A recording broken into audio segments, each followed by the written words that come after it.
welcome to SDM show. I have with me here on the show Benard Amankwah, a gospel artist and radio personality. Nana, you are welcome on my show. Thank you. So who is Nana? I am Benard Amankwah. I am a gospel musician, and by God's grace, I have a radio program at the Amankwah on every Sunday also, and I act as a minister of God, preaching the gospel between the hours of 7 to 8 on every Sunday on Amankwah. And by God's grace, I've been privy to serve the people of God with gospel music over some decades. So that's what we are doing for the kingdom. So when did you start your music career? When did you start? I started with the ICGC Philharmonic Choir for some years before I went on a solo, which is I became a professional recording artist in 2007. That was when my maiden album came. I Don't Want to Leave Your Presence, Just As I Came. That was the first time that album came out. So since that time up to date, I've been recording. I have almost about 45 recorded songs and on 6 albums. Yeah, I came out first with I Don't Want to Leave Your Presence. I came and then I did Almighty, We Praise You, and then Mercy Rescue Me, and then I came out with I'm Redeemed. Then I came up with One More Step, and then Nana, you've done well. You've done very, very well. To God be the glory. You've done well. Because all this while I thought you are just a presenter. No. All this while, so someone came close to me and was like, "Oh, you're a musician also, ninjum nibi." And ninti unjum niba, and I was like, "Wow, we are the industry."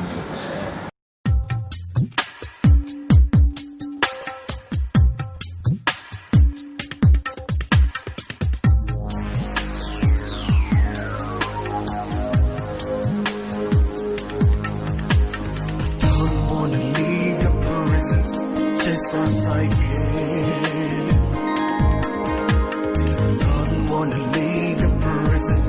Just as I came, take your power, your mercy, and your glory, oh Lord. I don't wanna leave your presence as I came.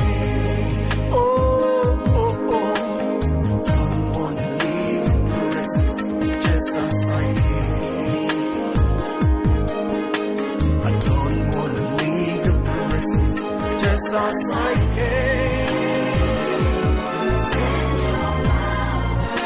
your mercy and your glory, Lord, don't want to leave your presence as I came. I always used to call you Nana because since you came to multimedia, I was there. That was 2014, 2015. You used to come there. Yeah, that was where you were there. Yeah. I mean, I used to preach on Joy for almost about 15 years ago before I moved to Amankwah, which is also about 2 years ago. So, I mean, for Multimedia Family, I've been there almost about getting to 20 years out of that 25 years that they have chalked. So, on the 18th of May, 2019, I mean, you were interviewed by Daily Graphic and you passed the comments that there's some foolishness in the Ghana music industry. How true is it? Yeah, it's just a statement that I made. It was a general statement that I made, and then that was what they picked up. And I think that just stressing on the point that a lot of foolishness is going on that the industry. I mean, people who do good songs are not giving the needed mileage, but those who are fooling around are the people that people are giving all the credence to. And I was warning the nation that it's a recipe for disaster, because when you do that, you allow good music from other countries to come and flood your industry, because there are intelligent people also out there who want to listen to good music. So if you allow foolishness to take over your industry, the airwaves, then in the long run it will go against you as a nation. So as you made this genre, they rather pick the word foolishness. No, it's the word that I use. It's not. I'm not running from the word foolishness. There's a lot of foolishness going on. That's what I was stressing. So it's not. I'm not running away from it. I still stand by it today, because 2019 that I made that statement out. From that time up to date, a lot of foolishness is still going on. And if we are not careful, we leave room for other journals, other country musicians who are putting out good music to come and take our airwaves. And that is the danger that I was pointing out to all of us. So you still insist? Oh yeah, there is foolishness in the going on Ghana in the music industry. Yes. All right. And as a radio presenter and a musician, so how do you blend these two career? I do the radio on weekends, and I have the whole week for myself to do other recording or writing new songs. And music is a lifestyle. It's not a one day thing. It's a lifestyle. As I move out there, things that comes, the inspiration that I get on the streets, everything I put them to music. So taking just a weekend to do your radio program does not take anything. It's all about planning and hard work. That's all. And do you have a recording studio for that? Because since you see the timing and everything is somehow scarce, I know. I have my own rehearsal studio. All right. But I haven't done the recording studio, because I do record with Zab, who is a seasoned engineer, and I still believe that he's still the best when it comes to the engineering and producing of songs in Ghana and Africa. So I still record with him. All right. So what are some of your achievements since you started with the music career and the radio? I mean, the life that has been saved, that's my major achievement. And that is all that I can point out to, that God has been good to me. Out of the songs that he has given to me, a lot of people have come into the saving knowledge of Christ, who are born again. Somebody sent the messages that I receive daily about the testimony of the songs that God has used to bless life, and people who want to commit suicide out of the songs, they abandon their mission of committing their suicide. All of these are the things that I can say that God has helped me to achieve in life, and it is recorded in heaven for me. So haven't you received those VGMA awards and maybe any other awards that have been given out there? The awards is somebody's own scheme that is running, and it is about participating. When you send your works, that is when they will look onto your works and then award you. Yeah. But I haven't given any of my works to them, so I don't see the need to fight over anything with anybody. So as an entertainer, what do you fear most?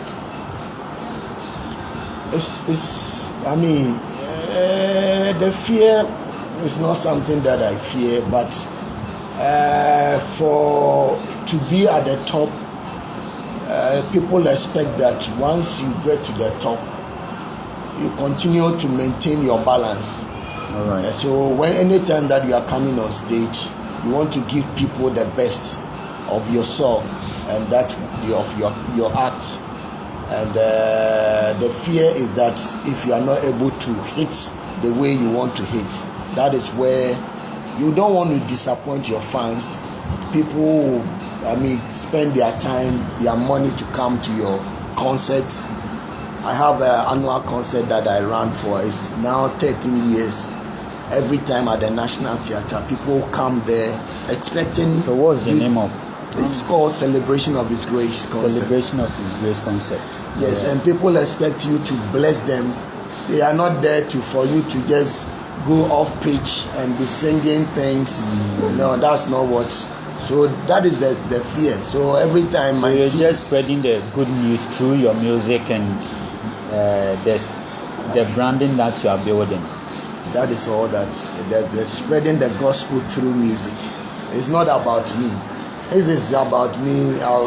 I'm nothing. Without Christ, I'm nothing. All right. It's about Christ, preaching the gospel of Christ through the music that God has given me. That's all that I'm doing. And let me ask, there's this situation going on with our Ghana music industry. To see things, I know you're also a prophet. Or I should refer you as a prophet or reverend, yes, or a pastor. Benard Amankwah. Just Benard Amankwah. Yes. Okay.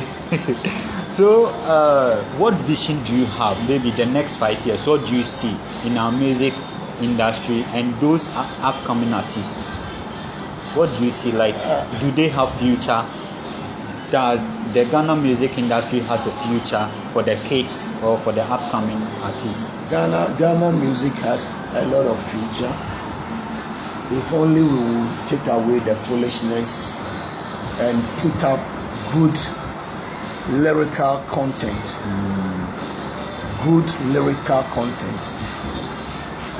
There are people who are good writers in our nation, and I see if we continue in that tangent and in that trend, we'll be able to take the music from now to the next 5 years. I see us penetrating into the world markets in a very high level. But if we don't change that foolishness there, we will not get far. So the up and coming, I see a lot of people coming up who are also very good, and they are learning. And I think that we will get there. So to talk about your family, the music and the radio, how difficult it is to handle family, to handle the music and the radio. It seems one is a permanent career. I said that the thing is that everything has to do with planning. Yeah. If you can have just one job, if you don't plan well, you can't do anything. Just one thing, you will be messing up with the whole thing. So everything it has to do with planning. It doesn't matter how committed one is to so many things. You just have to plan. If you don't plan, you will fail, and that's all. So do you have it in mind that you would give a chance to any secular musician to offer a collaboration with you? Most of my good friends are all in the secular industry, and I don't see anything bad me doing a collaboration with any of them. But for now, I haven't thought of it. And why? I have a lot of guys in the gospel industry that I haven't even collaborated with. So I mean, I don't see. Or do you think people will be like, hey, Charlie, nyamini pana, your baby or then ne carry alpha, unze Ghana for the kasa, yenim kasa pa. If you have to always follow the voices of people, you will never do anything good, because anything that you will do, somebody will talk about it. So you don't live your life based on what people say. You live your life based on the conviction that it is pleasing to God and nothing else. Whatever people will say, I mean, somebody will say, to hell with whatever people will say. You just stick to whatever you believe in and stick to it, and that's it.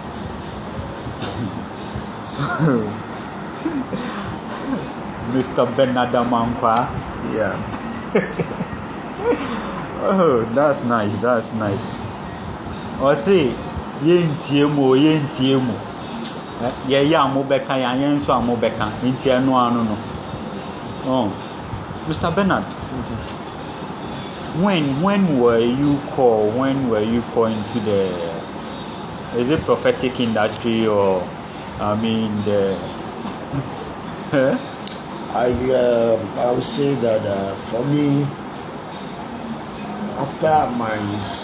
before my secondary school education, I started going from class to class with the Bible, preaching to the people.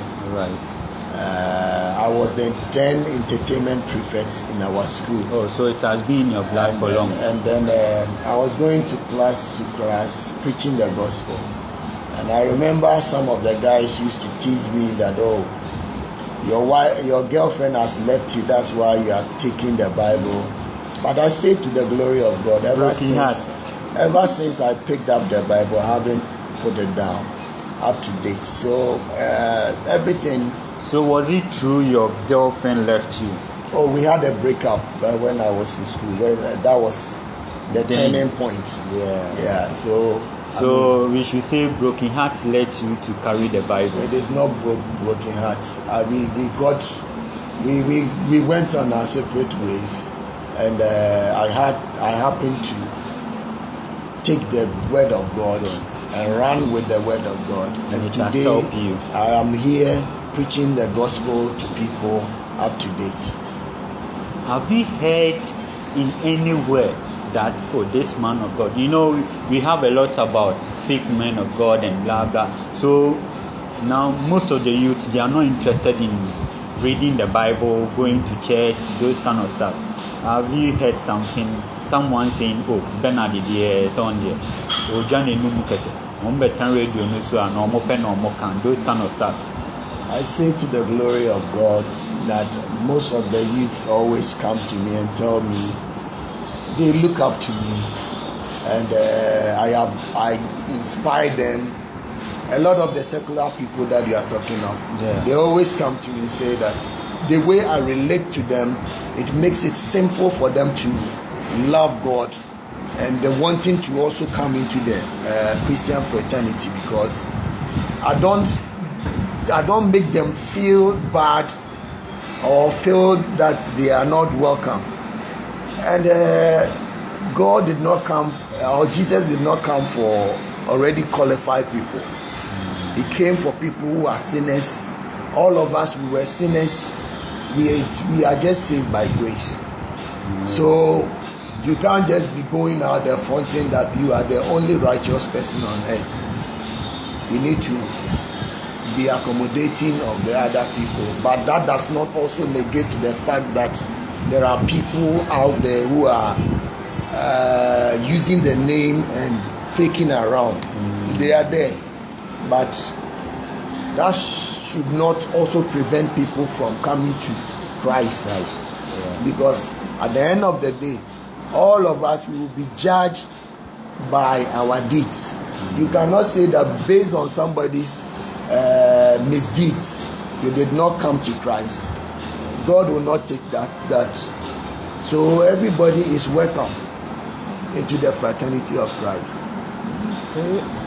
So, Mr. Benard, what do you have for the upcoming artists, the upcoming pastors and reverends, and since you've been in the industry for so many years and with a lot of experience? What I can say is that there is timing for everything. Every one of us has a time. There's a time to be born, there's a time to die. When God calls you, He will equip you for the opportune time. When that time hasn't come, don't short circuit it. Because some of the people, when they are called, when they get called into the industry,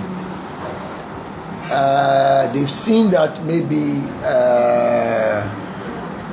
Benard came and within a short time he's up there. The person doesn't know how many years it has taken for me to prepare myself before the first song came out, the second, third, fourth, fifth, up to six. All that they see is that you are out there.